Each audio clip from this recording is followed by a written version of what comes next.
sharing before we get started. But yeah, so I'm Katie Cooper, and this is ECE/EDU 542.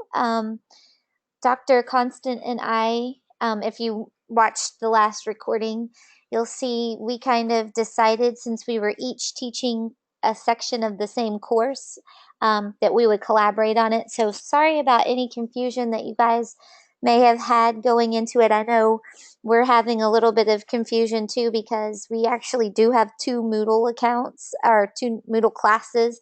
And so sometimes things will get posted on his and not mine, and vice versa. So we're trying to keep up with it as best we can, but just bear with us. We appreciate your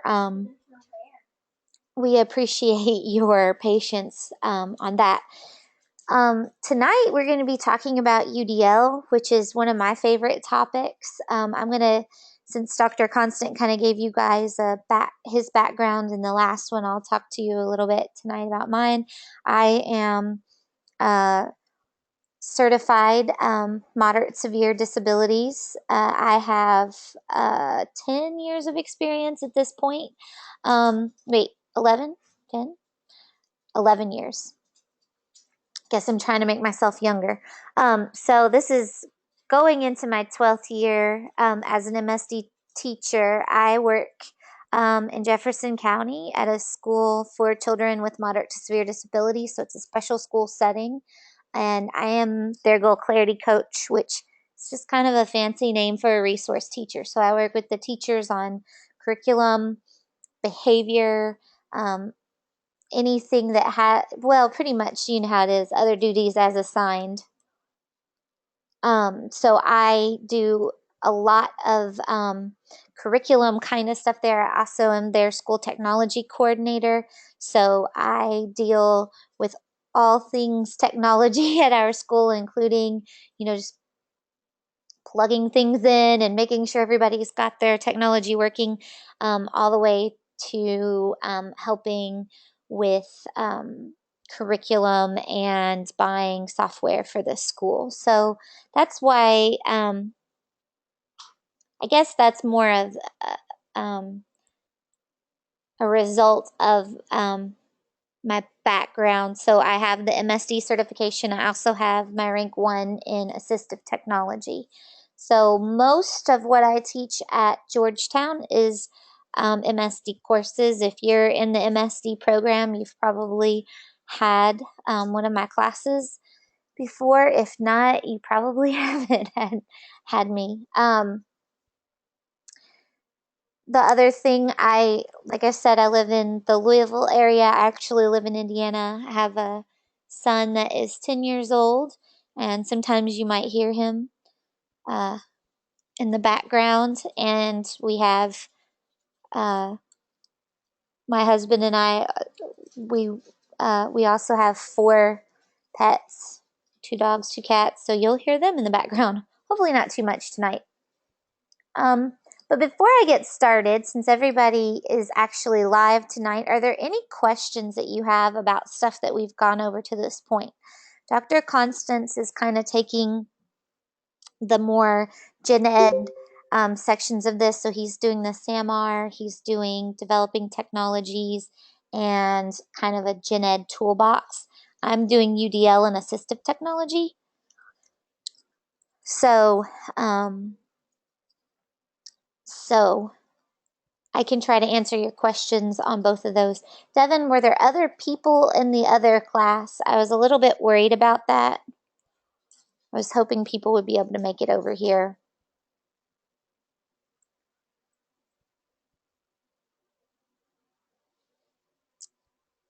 Couldn't tell. Okay. It probably said it was waiting for an instructor or the presenter. But do I have any questions just about this class? Yeah, sorry about that, Devin.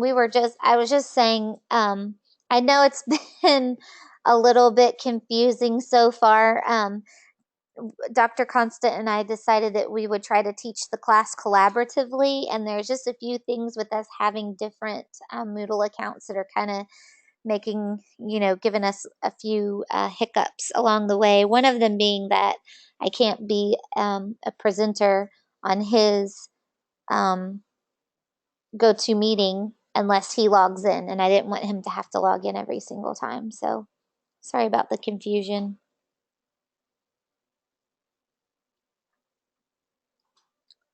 All right.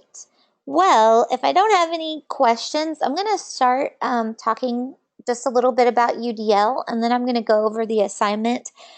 Since this class is so big, when we combine the two of them, what we've decided to do is have some webinars that go over our sections and the assignment, but we're not doing a lecture type setting for the go-to meeting. So I just want to talk a little bit about UDL.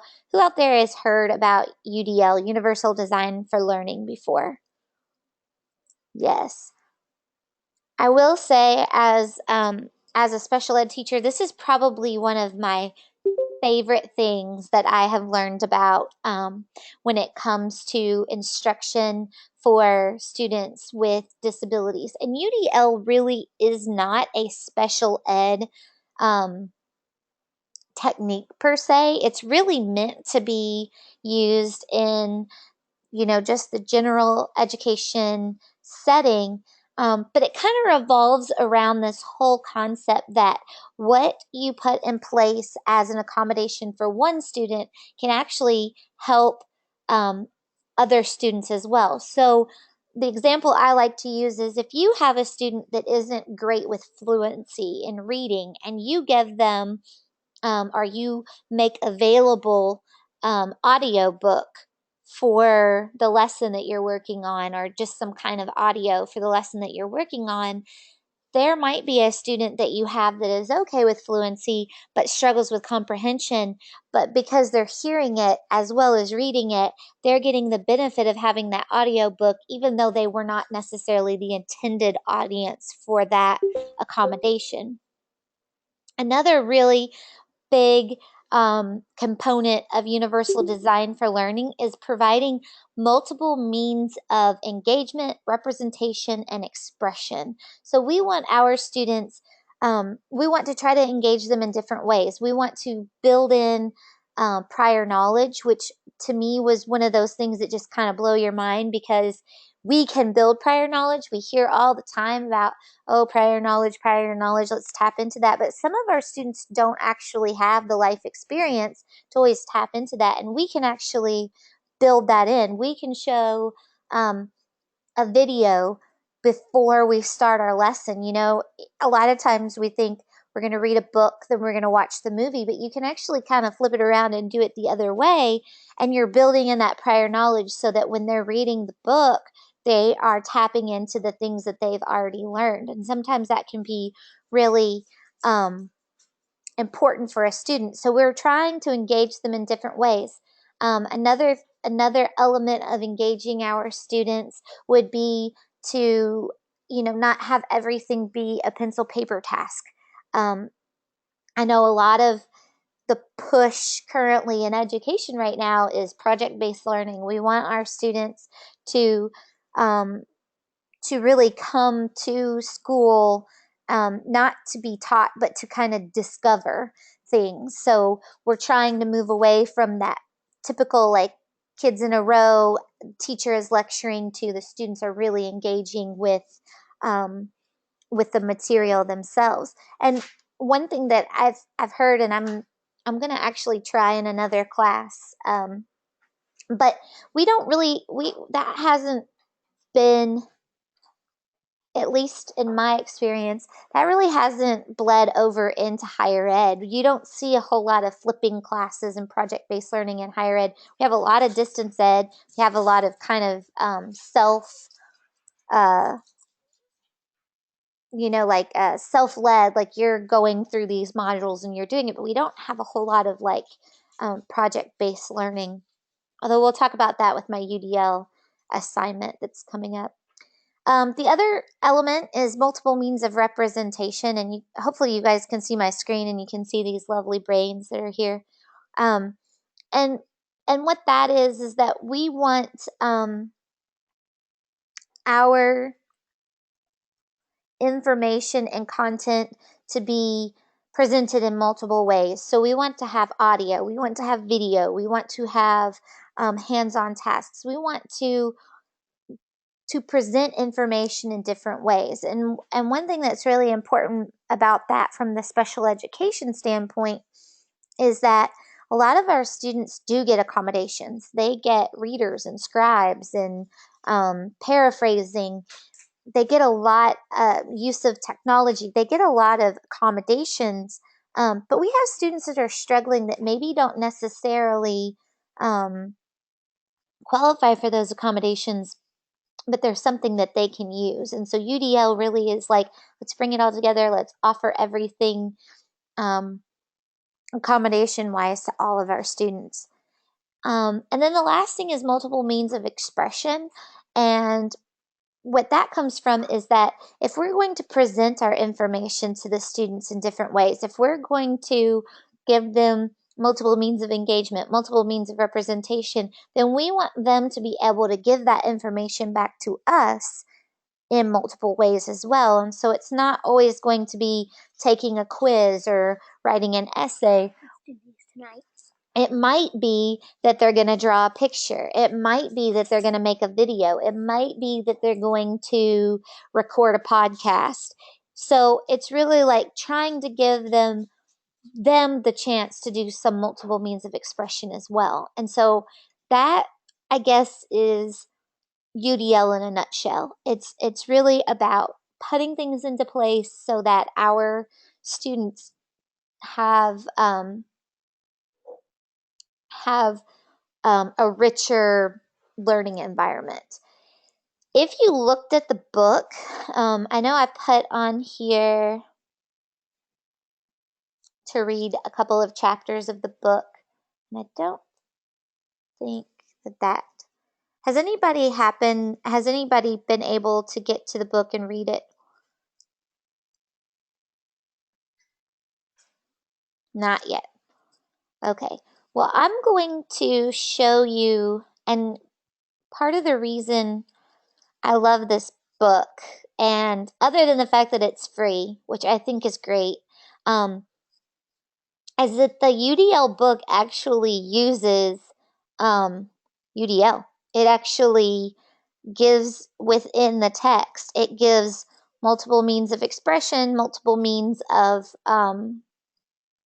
engagement, and it gives you different ways to interact with the book. So when you go to the book, and I like this just because it kind of shows you what UDL is really about. Sorry, I was reading this. Right. So for this, this is really kind of the only module where you have to read the book. So the other ones, it's basically going through the information that's on Moodle. We looked at the books that they had in the previous class, and we really didn't feel like we could make it meet our needs, so we wanted to bring in some other information. Technology just moves so quickly, it's hard to, get it in a textbook always. But since this one was free, we felt like it was a good resource, and hopefully you guys can kind of go back and look at it as well. But if you look at it, I kind of have to move this thing out of the way. I don't know if you guys see that, but I do.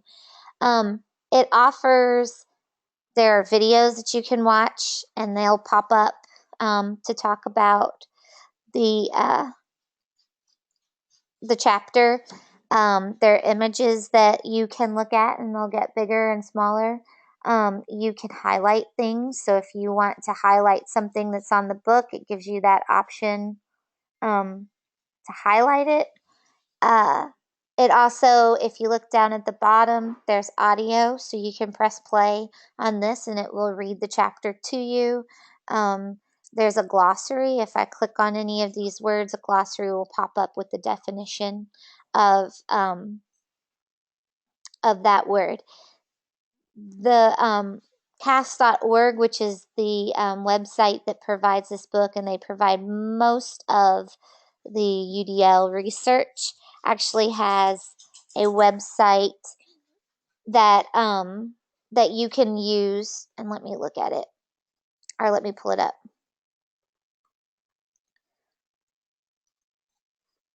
It's called Book Builder. There's also, actually, that's not the one that I want to use. I want UDL Studio. Sorry. There is Book Builder.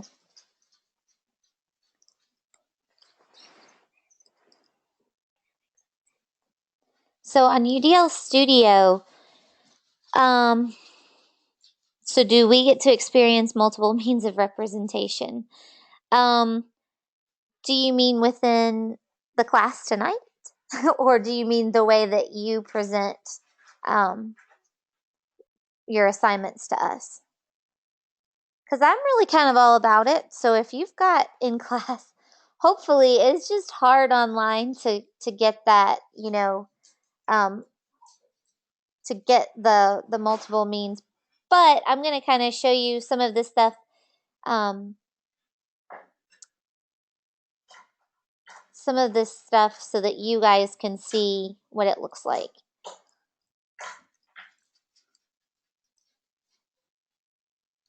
So on UDL Studio, you can actually create lessons, and this is a lesson that I just actually created it for my UDL class. I probably want to go into read, but it is, no, that's not what I want to do. I do want to go into edit. So on it, this is a free website. Yes, it is completely free. You have to make an account, but it is free to use it. And there are already a lot of projects on it. So you can see if there are things already available. So basically the way that this works, it starts out basically, you can use templates or not, but it starts out an empty page and you add on. Yeah, I think you can log on to your regular cast and you should be able to. You might have to, but I don't think so. I think you can use this. But you add. So you can add in text. You can add images. You can add a coach, which will provide other information about what you're doing. You can do audio, and you can also do questions and answers. So this one is, tell me something you already know about this book, and it gives the student the option to write something, to record something, to draw something, or to upload something.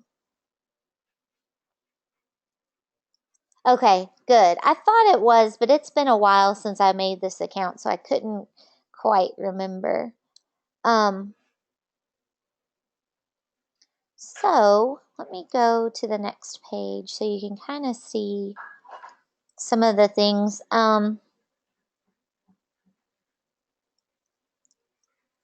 You can add YouTube videos to it. You can add pictures. If you look, all of these go to a glossary, and in my glossary I added pictures as well, because I wanted to have visual as well as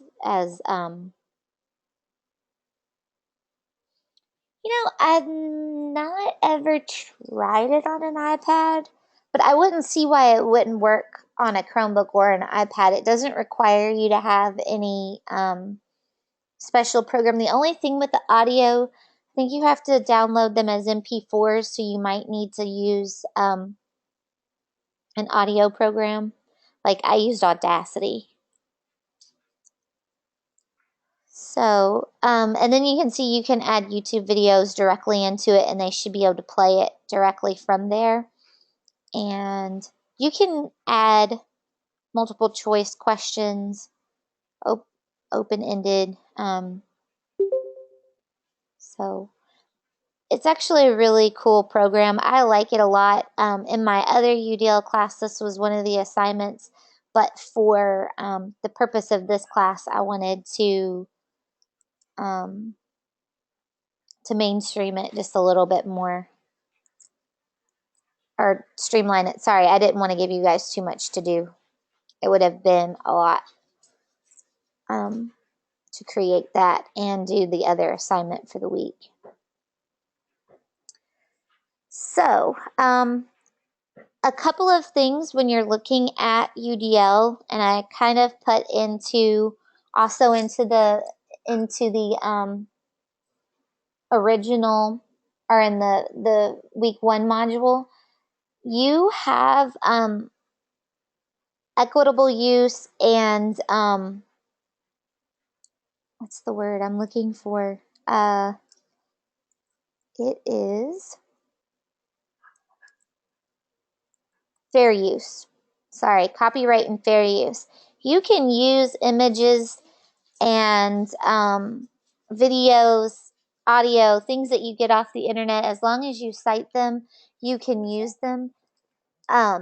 So don't hesitate to try to get, to use Google Images and other things like that to get picture supports for your kids, because it can be really, really important for them to be able to have audio and video and picture supports. So, like, for example, in this glossary, one of the words is burial, and there's a picture of a grave. And for some students, it may make a difference when they see the picture of the grave versus having, just the written definition. Another one was like clergyman. So here's a picture of somebody who is a minister. And so that kind of helps them to understand that a clergyman is somebody who is in the church. Trying to think. I tried to add things that were like workhouses is a picture of like child labor. But so it's a really good tool if you have time to look at it later. It could be something that could be very, very helpful. No, it was the priest from Princess Bride. Yeah, that's who it was. It's Princess Bride. I don't know why I picked that one. Probably because I didn't think I would be showing it 5 years later in a class. All right, so that was kind of my UDL in a nutshell. Some of the things that are in this module, the math module for UDL is pretty good. It's not an assignment. I didn't want to give you too much to do. So it's not an assignment that you have to do. But if you want to learn more about it, that's a really great resource. The math modules in general are really good resources for special education. So if you need training for yourself, for an instructional assistant, for somebody, those are a great place to go. There are also some examples of using UDL in the classroom, just a basic what is it and how does it work. So any questions about, I know I just kind of like threw it all at you, but any questions about UDL that you have for me before I go over the assignment?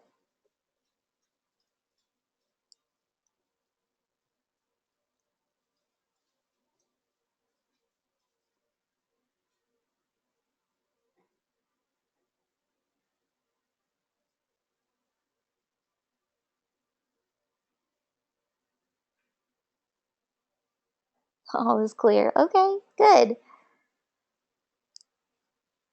It really is a great tool. I do think that it's something that needs to be explored more in special education and MSD specifically.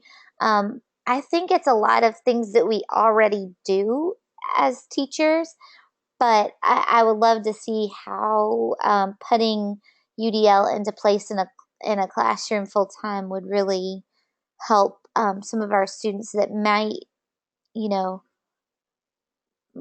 might be teetering. So a student can't have a reader on an assessment unless it's part of their IEP, but they can have one in the classroom. So yeah. The only thing that I would worry about with, providing a reader for a student, if they're really relying on it, is that they won't have it for the testing. Um, and then you might want to look at, if they're that reliant on it, do we need to try to get that as an accommodation for them?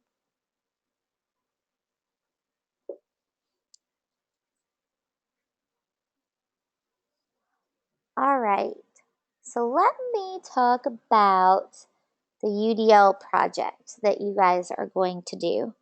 Um, so what you're going to do is you're going to pick a project that you would like to do, any kind of like DIY, do it yourself project. It can be a home repair, it can be a craft project, a science experiment, a recipe that you've wanted to make, it can be anything that you want it to be.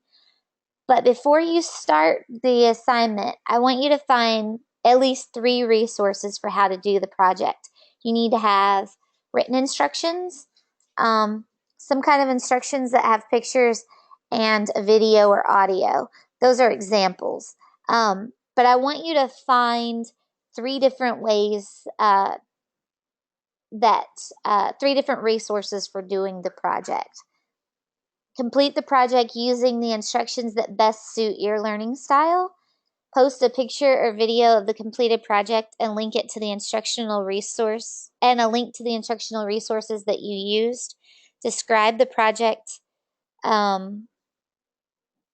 which set of instructions were most helpful for you and why, and then comment on 2 other projects.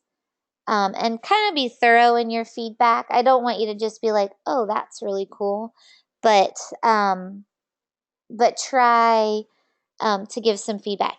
Yeah, so you're going to be using multiple means, uh, multiple means of instruction for yourself. So, for example, the other day, my husband had to change the headlight in his car. If you were going to do that, you might you might look for written instructions. You might look for a video, audio, pictures, so you can do any of those resources. But then once you find the one that you know you're going to use that, and then that's what you're going to write about in the forum. So assignments are due. So like this week is module 3, so they would be due this coming Sunday, the Sunday after.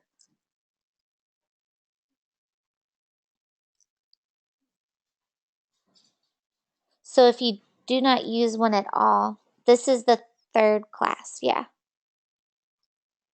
This is technically the 3rd class. Yeah. So, or the 3rd week. We had week 1 that would have started, so it said, for example, week 1 would have been due June 25th. And then SAMR would have been due last weekend, like this yesterday. UDL will be due a week from yesterday. So you're probably not that far behind.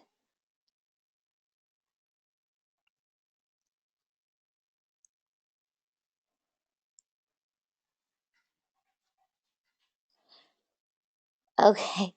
Yeah, and I think Dr. Constant and I are both pretty easygoing when it comes to due dates. We just want to make sure that you have somebody to respond to. So if there's only 2 up there, or if there are none up there, it kind of makes it hard for you to respond.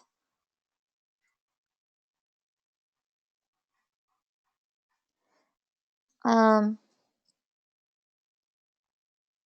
right. So Ashley, what you would do, you're going to post a picture or a video of what you did. You could do it all in like a Word document and upload it if you wanted to. You're going to give an example, or you're going to give a link to the resources that you use. So if you used like written instructions, you could take a picture of it if it wasn't something you got online. And then you're going to talk about which one you used and why you picked that one. So if you were changing the light on your car, the headlight on your car, and you used the YouTube video, why was the YouTube video easier for you to follow than the written instructions? Yes, Module 3 is due next Sunday. You pick a project. Sorry. You can pick the project that you want to do. You only have to talk about one of the resources, but you have to give a link to the other two.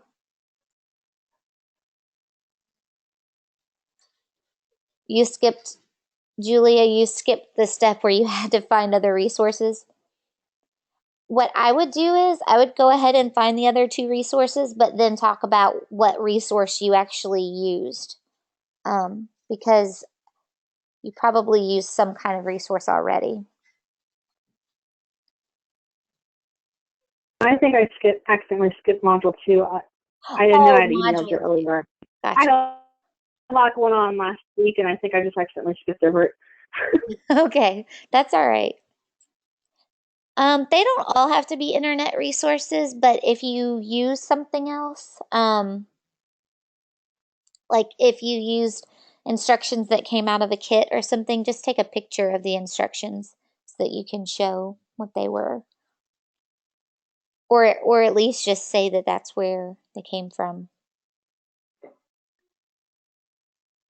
The post test that we have completed, do we also send that?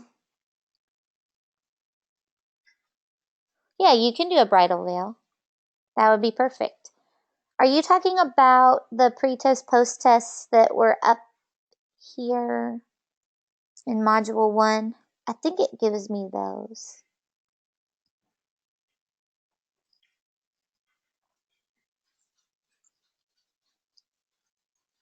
No, 3 or... Oh, Module 4. Let me look. For assistive technology,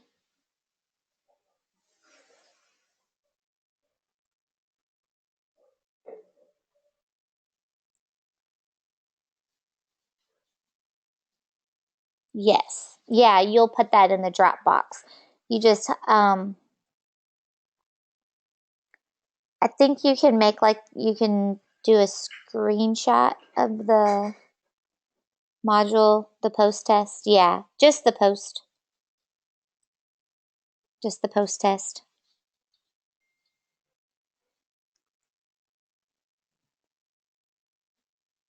And we'll talk about the assistive technology module next Monday. It's not on module 4 under assistive technology. It says assistive technology internet module. When you click on that, it takes you to another website, and you'll pick that module and it'll have a pre-test and post-test within the module. I can click on it so you guys can see. We'll talk about it next week, but where did it go? Here we go. This is the assistive technology training modules. And if you, for some reason, already have the autism internet training modules, it's the same program. And you will go to AT for school age. And then, which module did I have you guys doing?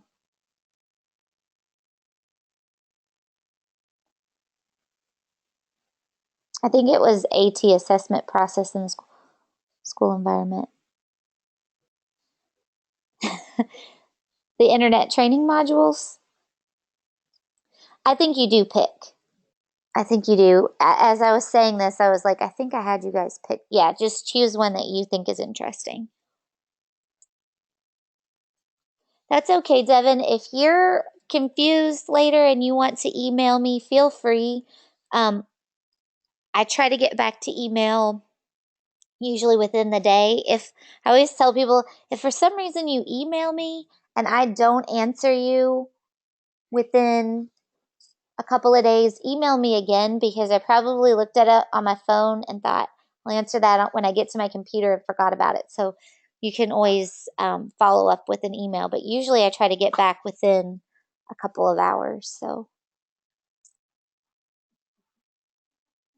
all right. Any questions about the UDL project?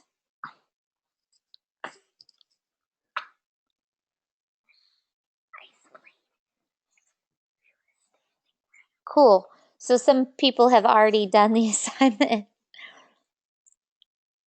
Good. I think the way that we're trying to set this up is that I will grade the UDL and the assistive technology one, and Dr. Constant will do the SAMR and the others. So we're trying to do it. Yours was graded already? Your UDL assignment was?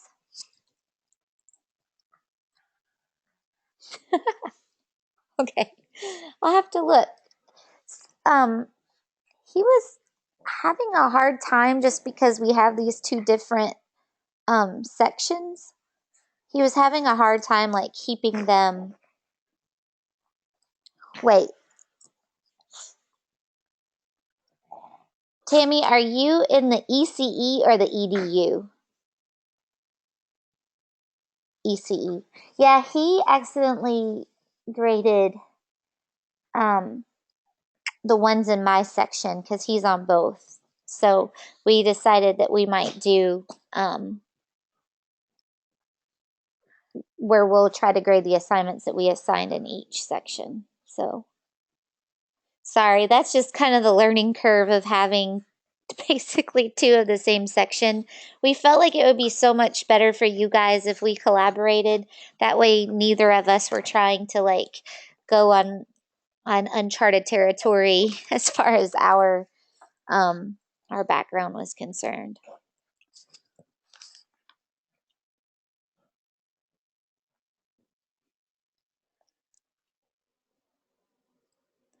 But we're both pretty quick with email, and if you have questions, feel free. This is week 3 already. Today is the first day of week 3.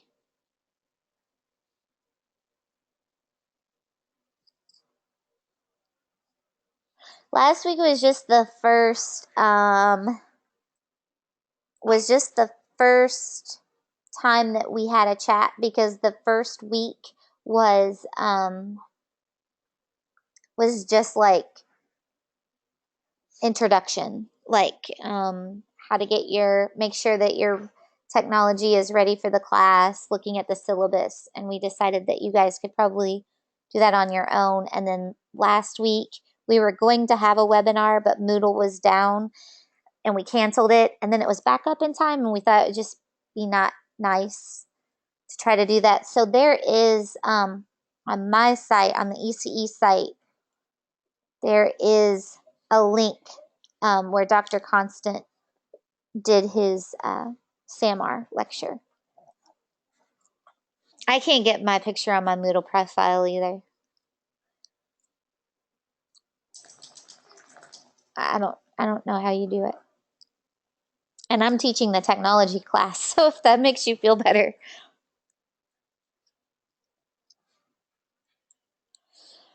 You will be putting this all in the unit plan. So with the unit plan, what you're going to do is you're going to take a lesson plan that you've already written. If you haven't already written a lesson plan, you can try to find another source for a lesson plan, or you can write one. But you're going to add technology into that lesson plan that you've already written. So the idea is that you would consider aspects of UDL, aspects of the SAMR, assistive technology. So you will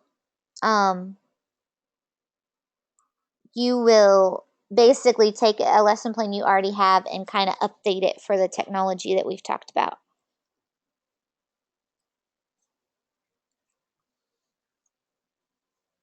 Oh, I thought that too, and I feel like I submitted a picture at some point and it never got put on there, but it's been a while. There you go. Yeah, so you would use a lesson plan you've already done. Is that what you're asking, Tammy?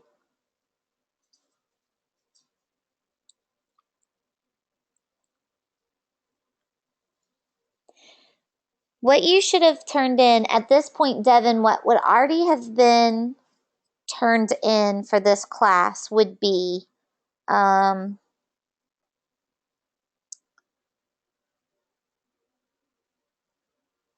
course, let's see.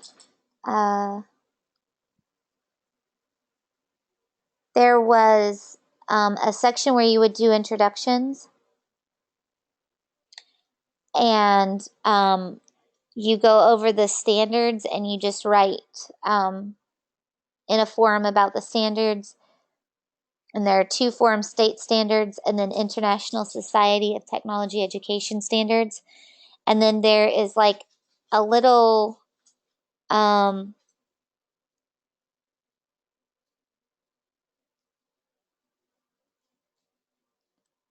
create a safe and responsible digital citizenship. I thought there was one that was copyright and fair use, a quiz that had, or is your, oh, it's up here.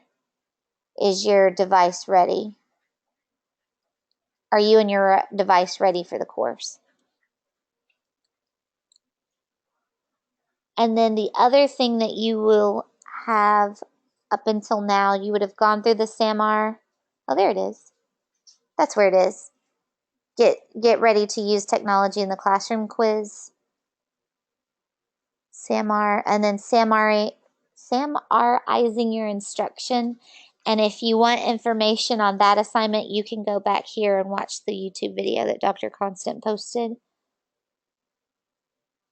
So that's what would have been due up until now. And then next week, you will post the UDL project.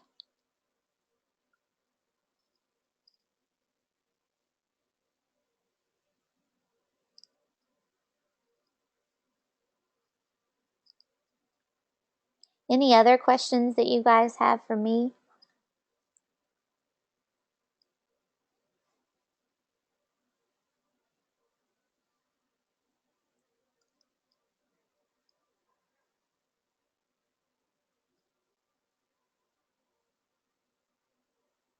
Sure, Abby. Why don't I do this? Since you are here right now, I'm going to copy and paste it in here in this link, or copy and paste the link there so you have that. I thought he said that he had posted it on his site. I'm not sure that I can email the EDU. The SAMR in your assignment would have been what you would have done for yesterday, but if you're still working on it, that's okay.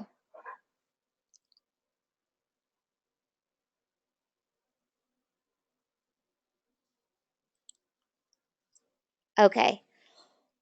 Well, Devin, just try to catch up as best you can. We're only on, this is just the first day of the third week, so you should be able to catch up before the UDL project really shouldn't take a ton of time. And if you're making your veil for your wedding, it's something that you're already planning to do, so hopefully it won't take you too long.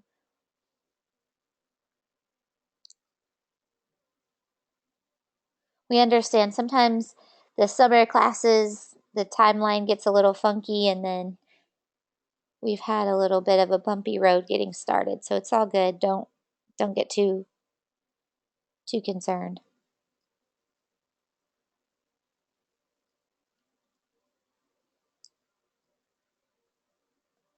All right, any other questions?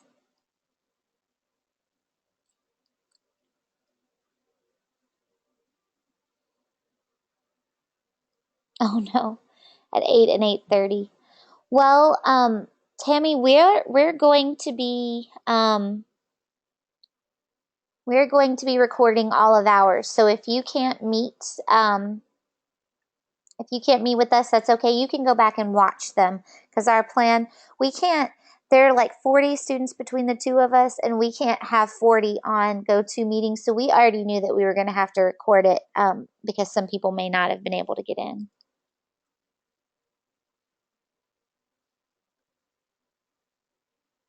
There's your multiple means of engagement for the class. we have recordings, audio and video. You really haven't missed any classes. Devin, are you in the ECE or the EDU? Okay, you haven't missed any classes. There is a link on my on the Moodle site to Dr. Constant's lecture that he did last week.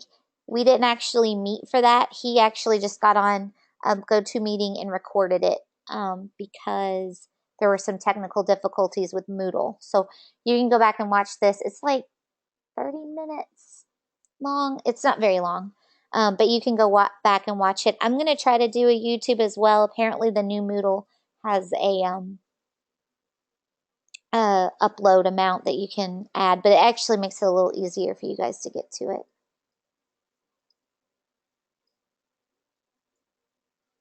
Yeah, it wasn't long.